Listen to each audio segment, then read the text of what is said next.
চলুন, আমাদের অনেক আয়োজন করতে হবে। কিসের আয়োজন করতে হবে? বিশেষ ব্যক্তি আসছেন, তার জন্য বিশেষ আয়োজন করতে হবে। এবার বুঝতে পেরেছি যে আজ গোপাল কোন বিশেষ অতিথির কথা বলছিল। গোপাল, তোমার এই লীলা তো আমি বুঝতেই পারিনি, কিন্তু যাই হোক, তোমার এই লীলায় এবার খুব মজা হতে চলেছে।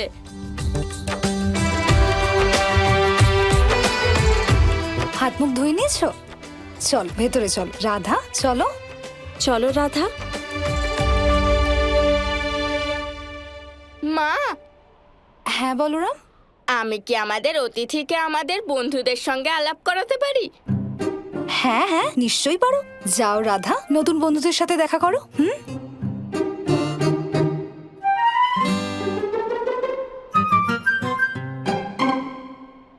চলো কীর্তিদা।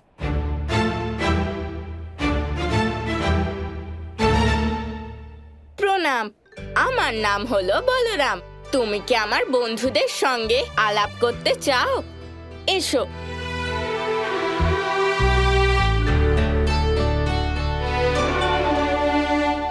আরে বাহ, আমার গোপালকে তো সেজেগুজে খুব সুন্দর দেখাচ্ছে। কারোর যেন নজর না লাগে। এমনিতে তো তোর মা আছেই, নজর লাগতেই দেবে না। আমার সোনা। যা আমি শুনেছিলাম, তোমার পুত্র তো তার থেকেও অনেক বেশি সুন্দর, যশোদা দিদি। কীর্তিদা,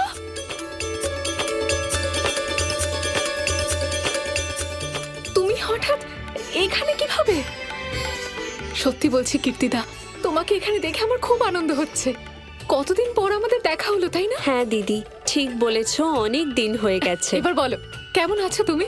আর বৃষভানু মশাই? আমি ভালো আছি দিদি, আর্যও ভালো আছেন। রাধা, এ হলো বৃন্দা, এর নাম সুবল, আর এ হলো সুদামা, এবং এ হলো মধুমঙ্গল। আর আমি হলাম বলরাম, এই দলের প্রধান। আর এরা আমাকে ভালোবেসে দাদা বলেই ডাকে। দেখেছো, প্রধান মশাই নিজের সুনাম করতে কখনো ভোলে না।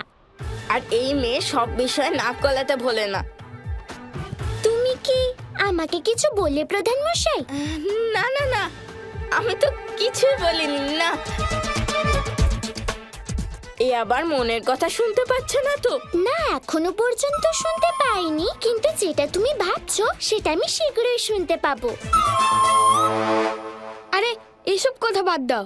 আমাদের দলে আরো একজন ছোট সদস্য আছে, আমাদের দাদার ছোট ভাই।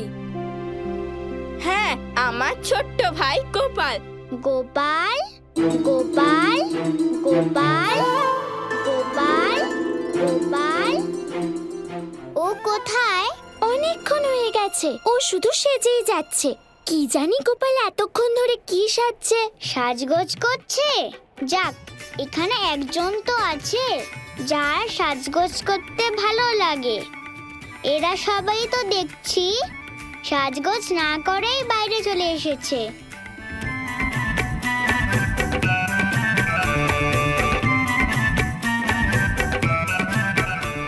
এবার আমার গোপালের সাথে দেখা করার ইচ্ছা হচ্ছে। আচ্ছা বলো তো, গ্রামে সব ঠিক আছে তো? আর প্রধান মশাই এলেন না কেন তোমার সাথে? উনি যদি আসতেন তাহলে আর্যর ভালো লাগতো।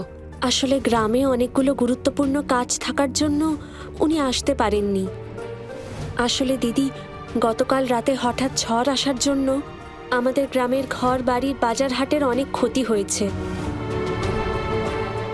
এই কারণে আর্য বললেন যে যতক্ষণ গ্রামের পরিস্থিতি ঠিক না হচ্ছে ততদিন আমরা বৃন্দাবনে তোমাদের বাড়িতে আশ্রয় নিই। এই কাজটা উনি একদম ঠিক করেছেন যে তোমাকে আর রাধাকে এখানে পাঠিয়ে দিয়েছেন। আচ্ছা, আমাদের রাধা কোথায়? আমি ওকে দেখতে চাই। এতদিন তোমার সাথে দেখা হয়নি, আর তাই রাধাকেও দেখা হয়নি। একবার গিয়ে দেখি কত বড় হলো আমাদের মিষ্টি রাধা। রাধা বাইরেই আছে। আমার রাধা তোমার গোপালের সাথে দেখা করে খুব আনন্দ পাবে। দিদি, তুমি বিশ্বাস করবে না, আমার রাধাও তোমার গোপালের মতো সাজসজ্জা করতে খুব ভালোবাসে। তাই? সাজসজ্জা রাধার খুব প্রিয়। নিজেকে রাধা নয়, রাধা রানী বলে পরিচয় দেয়, আর সবাইকে এটা বলতেও বলে। আরে ভিতরে যাচ্ছ কেন? মায়ের কাছে। আজ তো বৃন্দাবনে তোমার প্রথম দিন, তুমি আমাদের সাথে খেলবে না? হ্যাঁ রাধা, আমরা তোমাকে আমাদের বৃন্দাবন ঘুরিয়ে দেখাবো। দিদি, এবার তুমি গোপালের সম্পর্কে বলো। ও নিজেকে কোথাকার রাজা বলে পরিচয় দেয়? গোপাল? না কীর্তিদা, আমার গোপাল তো খুব সহজ সরল।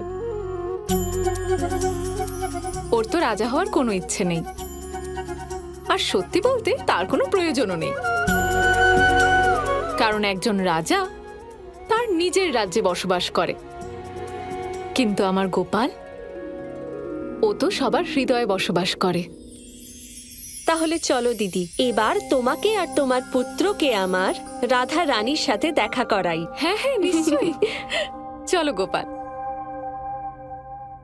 চলো রাধা রানীকে তোমাদের গ্রাম দেখাও। তার আগে বলো, তুমি কোন গ্রাম থেকে এসেছো আর ওখানে তোমার বন্ধুরা কেমন? আমি বর্ষনা থেকে এসেছি।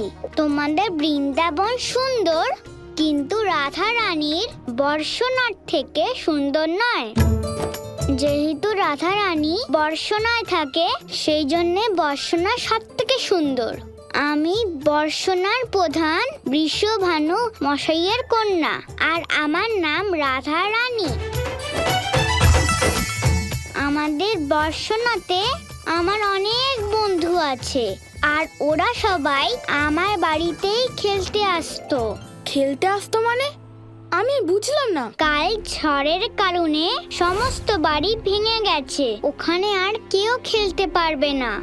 সবাই খুব চিন্তিত, তাই মায়ের সাথে আমি এখানে এসেছি। মা বলেছিল আমি এখানে অনেক বন্ধু পাবো, আর তারা সবাই আমার সাথে খেলা করবে।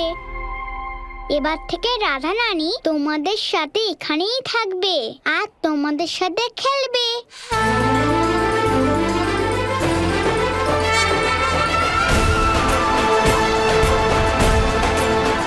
এবার তো রাধাও আমাদের দলে যোগদান করতে চলেছে। এবার তো লীলা করতে আরো বেশি মজা হবে। রাধা? রাধা নয়, বলো রাধা রানী। যখন থেকে কথা বলছে নিজেকে শুধু রানী বলছে, যেন সত্যি কোনো মহারানী। আর রাধা রানী আজ থেকে আমাদের দলের নতুন সদস্য। চলো হাততালি দিয়ে রাধাকে স্বাগত জানাই।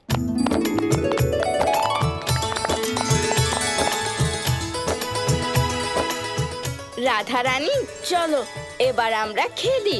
সবার প্রথমে তুমি আমাদের খুঁজবে। না,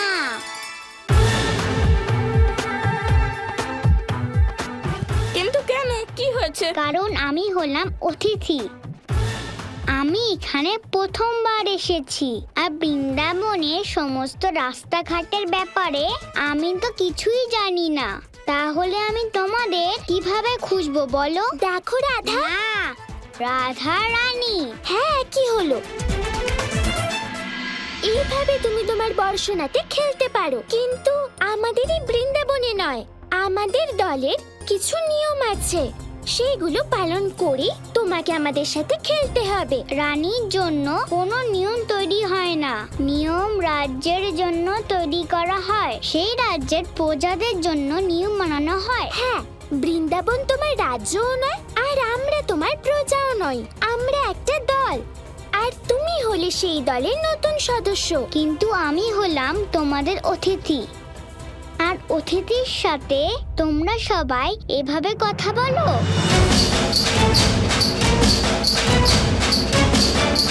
দাদা আর বাকি দলের মধ্যে ঝগড়া তো বেড়েই চলেছে।